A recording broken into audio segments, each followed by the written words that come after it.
And now, direct from the International Blind Cafe, welcome to The Cauldron.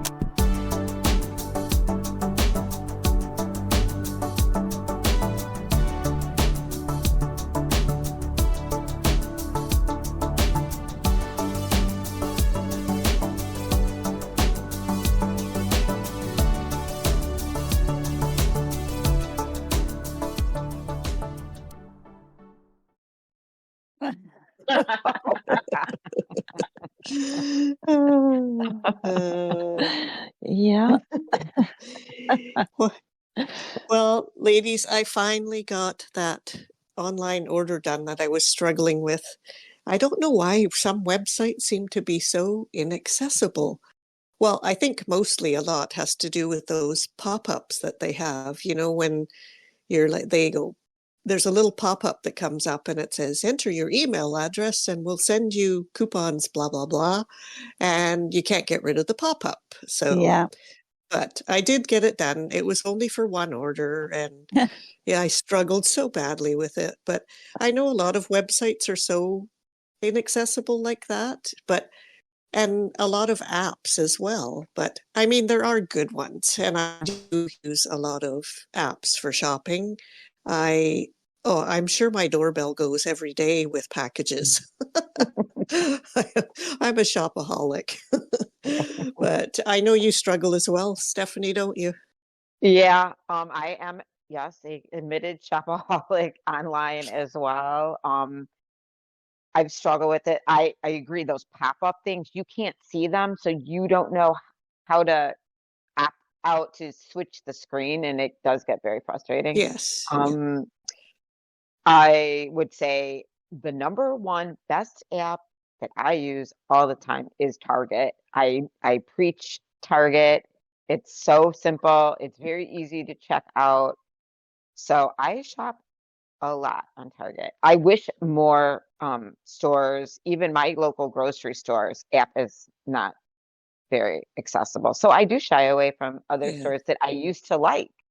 But on my own, unless I have somebody help me with the app, and then that kind of takes away from, I want to be able to shop and buy stuff when I want to do it, not on someone else's time. I don't want to wait someone to come home. Yes. Yeah. Do my shopping. Well, that's the thing. Yeah, you want to be independent. Yeah. And sometimes if you're shopping for somebody for a gift, you want some privacy in doing it. I don't need everybody to know what I'm buying all the time. You know what I mean? Yeah. I just don't. I want to do it on my own. I'm, low key. Yeah. Do you find it like? Do you find it accessible, Morgan? Like if you actually go into a store, like do you ask for help when you get in there, or? I use my mom. I think I said this in previous episodes. Good old mom. But yeah, I use my mom, but I do have to get her a Mother's Day gift. So that is going to be difficult trying to, order something online. Got to find a good gift for her for Mother's Day. So that's the challenge is, because obviously I can't use her and be like, hey, what's this day or anything like that. So yeah. And I find that, sorry, Morgan, I find that with, when it came to any occasion, was buying a card. Because you don't want to take up the person's time and, you stood in Hallmark store trying to find I just actually the Be My AI app is great for that. But then you have to take a picture of it, but it will read you everything. Yeah. Yeah. Oh, I never thought about that. See, that wasn't around when I still had enough sight to somewhat read a card. Yeah. Just do what I do. Give up cards. Yeah, I gave up cards. Oh, I know. But then don't you feel guilty? No, not anymore. No, not anymore. Nope. My husband picks them out. And they're usually the stupidest cards. He picks those dumb joke ones. I'm like, oh my God. Yeah. I didn't pick this out. Julie, you can do what I do. Just do a nice heartfelt letter, maybe fancy it up with like a picture on Word or something. print it out in color, and then, if you give a nice heartfelt little letter to go with your gift or whatever, and you don't have to pay Hallmark prices. That's True. smart. Yeah. Very Yeah. smart. Yeah. But in the shopping, I find, I don't shop online a lot or hardly at all. I like to go to the stores. But as a former shopaholic, I want to just go browse. I'm not necessarily going to buy anything. And you can't do that with your husband. Yeah. Nope, we're Nope. going in, we're buying this, we're leaving. And what I find the biggest barrier to me spending money in any store is the staff not trained on how to communicate effectively with somebody with sight loss. Yes. And that drives me up the wall. Yeah. I've sometimes asked just any person in general, hey, yes. Can you help me? Like, what color is this? And and most of them are quite happy to help you out. Oh, they are. And don't get me wrong. It's not that. I mean, I'll ask anybody. Yeah. I just, in my mind, I shouldn't have to go searching for anybody. I should be acknowledged just the same as I would be acknowledging if I was in a wheelchair. That cane should be acknowledged as well. Yeah. And they should know when somebody says, what color is this? To say, oh, it reminds me of cotton candy or whatever. So, yeah. Yeah. I find the apps, though, like I was just thinking the other day, my iPhone is my world. Like, I love it so much. I have the Be My AI app, the Seeing AI app, and they read currency. I took something out of the freezer the other day, and I just used Seeing AI to read the box. And because I think one time I was going to put a chicken pot pie in the oven one time, and my daughter said, "What are you doing?" She said, "That's a cheesecake." So now I use all these apps, and it makes it so much easier. Yeah. There's an app for everything. Be My AI. Oh, sorry. Go ahead, Julie. No, just good save on the cheesecake, hey? Yeah. No, I was just going to say, Be My AI. When I was shopping for area rugs, my husband is the worst describer of everything. I took a picture in the store of the area rugs, and my God, it read it like the descriptive lines in it and the colors. I mean, it is one of the newest ones out, I think. I use it for everything. I think it's a really, really good one. Even a little bit better than Seeing AI. I find I use that one more. Probably the most I use of all the accessibility apps that our iPhones have. Yeah, that's a really good one. I was thinking the other day, excuse me, when I was looking for something, and I took a photo of it, and then I put it through Be My AI. But I thought, wouldn't it be wonderful if every website had that feature on their website? Oh, yeah. I mean, we're all navigating to shopping online, and everybody, it's all accessibility. I'm just not sure who they're asking for advice when they're building their websites. Yeah. Do they even talk to people with sight loss? Yeah. I don't know. I use my grocery shopping app is a local company, and I have called them on numerous occasions about accessibility whenever they do updates. Something's wrong, but I said I'll offer to review it for you and see if it's accessible in exchange for free groceries. Yeah. They didn't want to go for that. No, but they don't. Oh, they do this sensitivity training at all these big corporations, and they get into gender, religion, mobility. Here, where's the training for people with sight loss? It just, yeah. No. One thing that drives. Oh, sorry, ahead, Stephanie. No, One thing that drives me crazy is when an app is like half accessible. Like, yes. Dating apps, for instance, because you guys know I'm single, I'm in the dating world, I'll make my whole bio, and it is not a short process to start these dating apps. And then you're like, okay, clear to go, and they all use the swipe right or left thing, and then most of them, you get to that point, you can't swipe right or left with voiceover on. You can read their bio, do all this stuff, but you can't actually match with them or say you don't like them. So you waste like a good hour of your life. And there's other apps that are like that, where like most of the features work, but the key features don't work with voiceover or talkback. Yeah, I've experienced that. You get to the end and then you can't finish it. You're like, I just wasted, a half hour. Yeah. And I can't do it. Yeah, it's so frustrating. Won't work anymore. Yeah. You don't mean a dating app, Stephanie? No, not a dating no. Not at this point, no. Oh, not at this. You know what I would love to see in restaurants? Why don't they have menus in Braille? Like one side's Braille, one side's regular. I got a story on that one. In a perfect world, I think, because when we go out, obviously I have somebody to read it, but maybe I don't want to be read to, or they don't read you the whole menu because it's long and they're like, I don't want to read. So maybe I'm missing out on something I wanted to eat because, they don't feel like finishing reading it, and it's frustrating. So in a perfect world, I think something like that would be like amazing to have.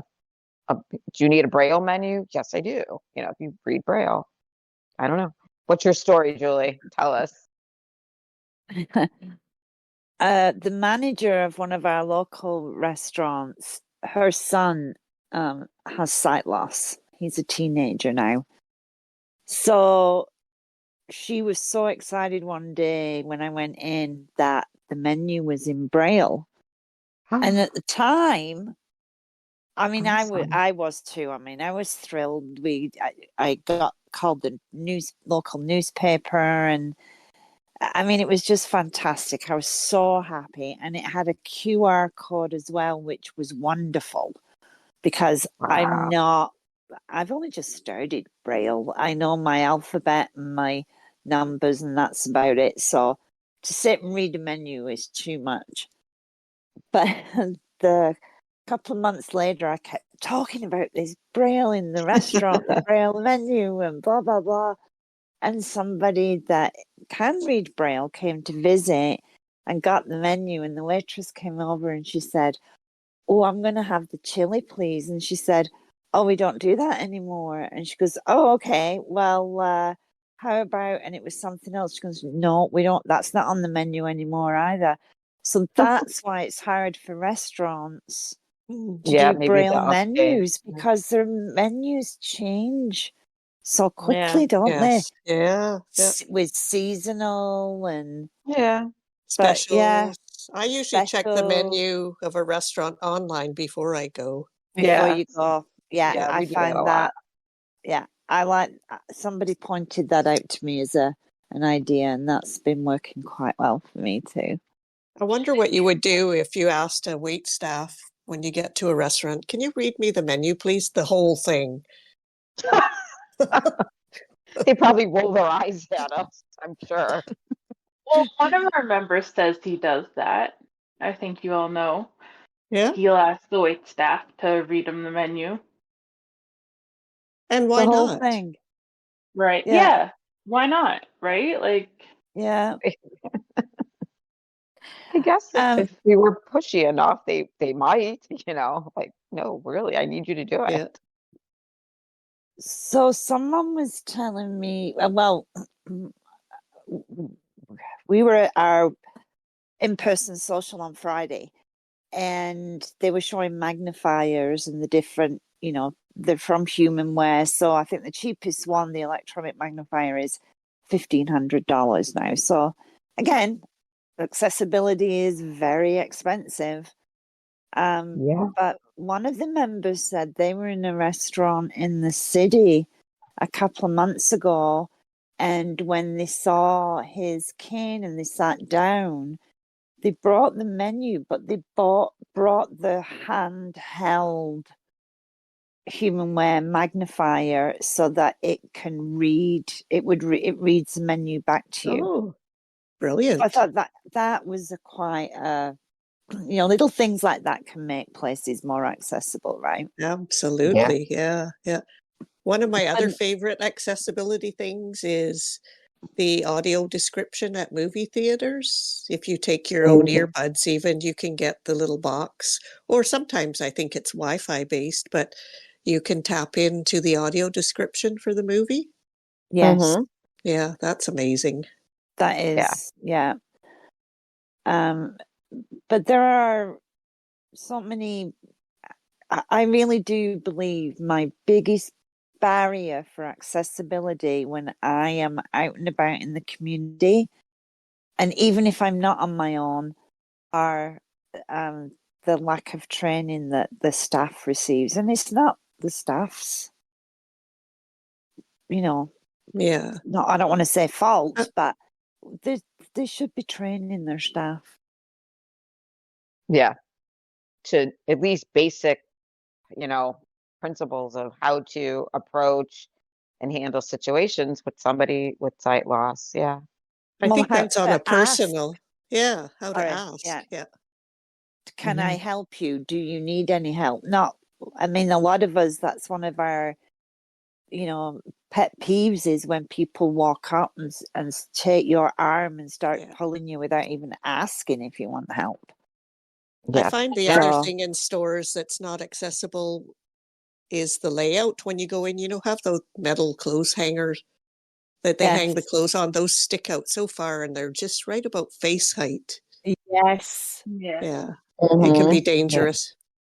Or when someone that's, like you'll be with someone else and you're shopping or doing your thing, and someone come over to help, and they talk to the person that's with you about you.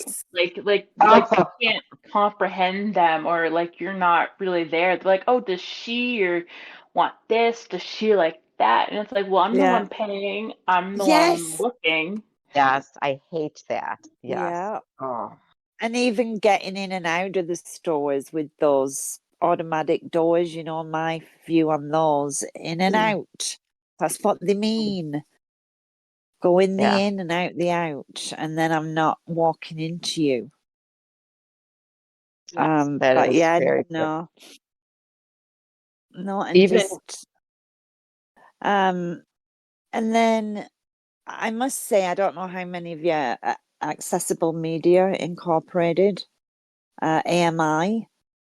A lot of the issues that they cover on that TV channel, I know it's a Canadian company, Steph, but it's national, so it's available to anybody in Canada, but it is also an app, so you can, but they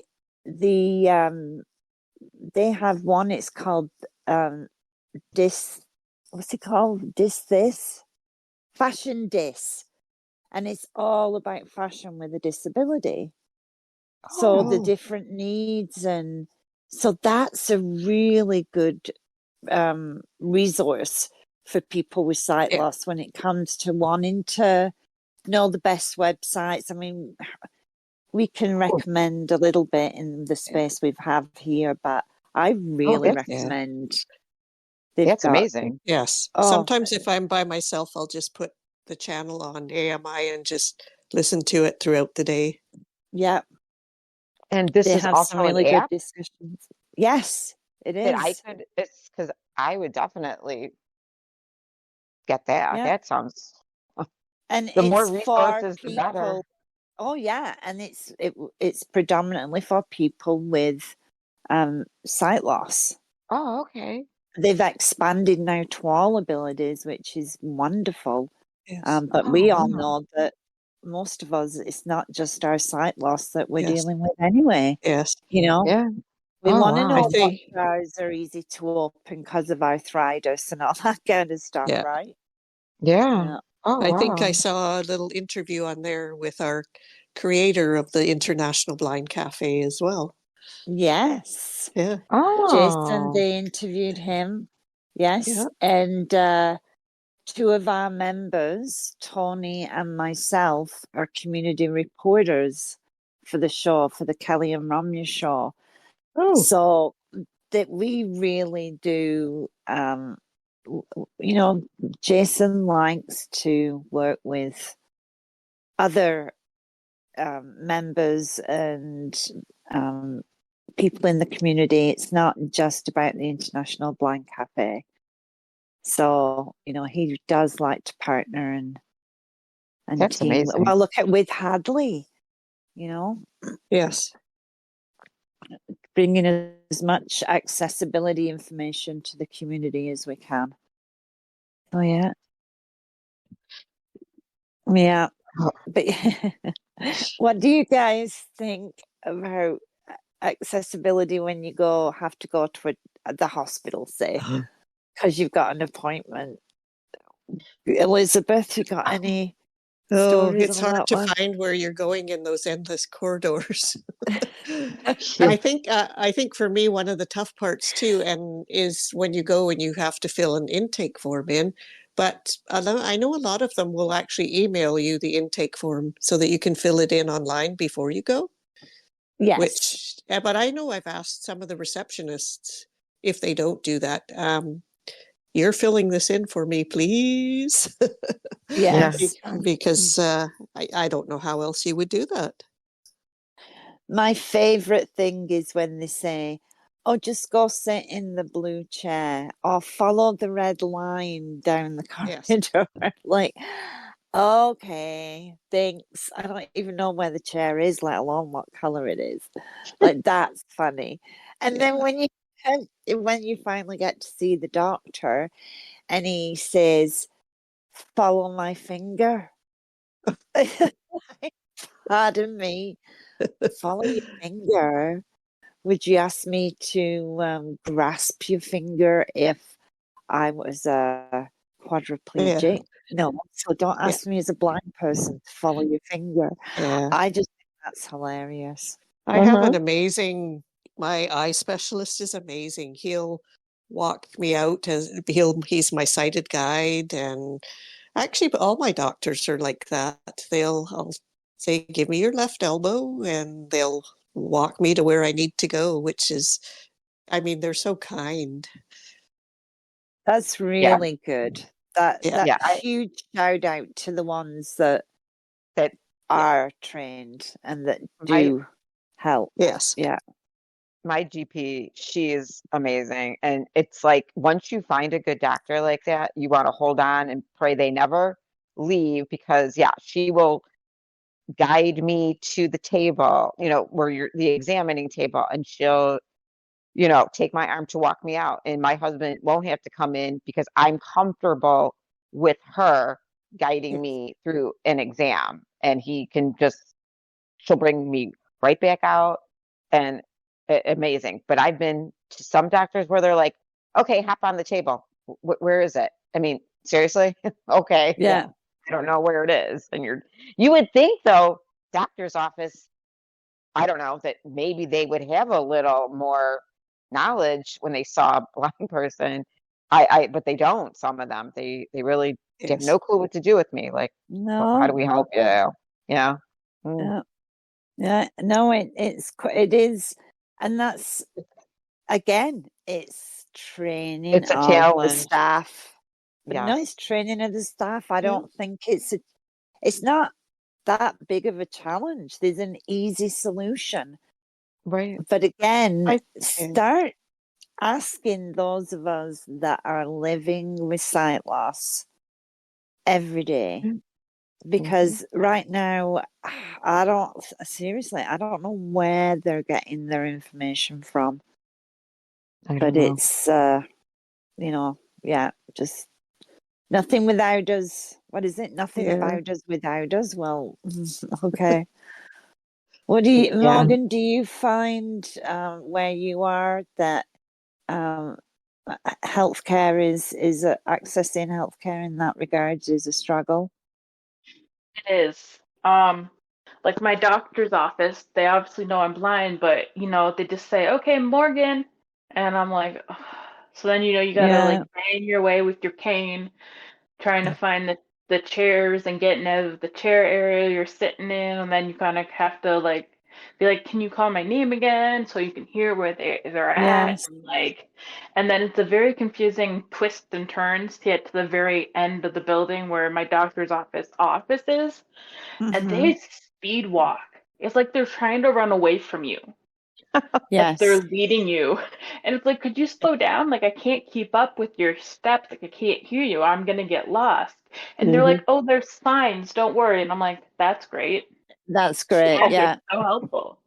That really helped. Yeah.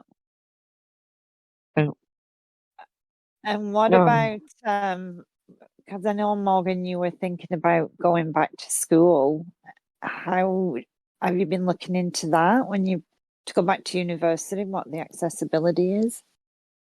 So they do have accessibility help. So I'd be able to get like a note taker. I'd probably Hmm. be able to get extra time on my exams, which would be helpful, especially if I have to read them out in Braille or have it read to me. Yeah. I'd have to have a different format because usually what universities do is they have Scantrons. So Hmm. you fill out the little bubbles like for multiple choice questions and the machine reads it and that's how you get graded. But obviously I Oh, can't okay. do that because it's tiny little bubbles, right? Yes. So I'd have to have a different format for all my exams. I don't know Hmm. how they would do that. That's something me and the university I choose would have to collaborate on together because it is Yeah. a collaboration. Like you can't expect them to do everything. You gotta meet them Mm. halfway. But yeah, there is accessibility and hopefully I'd be able to get, just all the things I need to get help. And I think most universities are good on that because I had some student accessibility services when I was in university for my anxiety and depression. I Hmm. had some help with that, and I got extra time on my exams and got exams after noon because I had such trouble sleeping. Like it was a medical thing. So they are really good in education of meeting you with meeting your needs. That's good. That's great. I think I know we have a few of the younger members in the International Blind Cafe too that are actually in college and universities, and Hmm. the accessibility options that they have are amazing now. Hmm. That's great.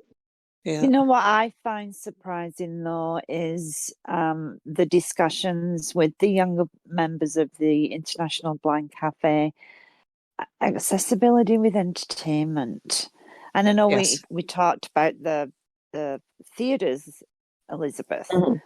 with the audio description, but Morgan, I mean, some of the gaming and you know, there's so many things I've never thought about from that Yeah. Mm. Yeah. point of view before.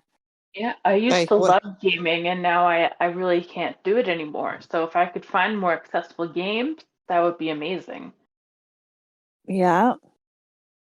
I think there is a Facebook group out there about gaming for the visually impaired as well. So there are all sorts of resources. Oh, there Well, are for sure, and this, but it's so many different. It's accessibility in any kind of entertainment, whether it's going to a Oh, theater or a restaurant yeah. or you know, Actually, one of our members in the Blind Cafe was out bowling the other night. yes. really? Accessible bowling. Yeah, that's Oh yeah, amazing. yeah, Wow. Yeah, yeah, I would love that. That would be yeah. cool. yeah, yeah. Well, thank God But for it, audiobooks. Audible is my life. I love my audiobooks because I miss yes, reading, and if I didn't have audiobooks, it would be very depressing, seriously. yeah. Yeah, yeah. And I imagine I the entertainment options are limited in smaller towns, right? Like you're in Morgan. um Yes. There's not a lot to do unless that you can do that's accessible. Yeah. Yeah. And I live in a county where accessibility has been and is still a top priority.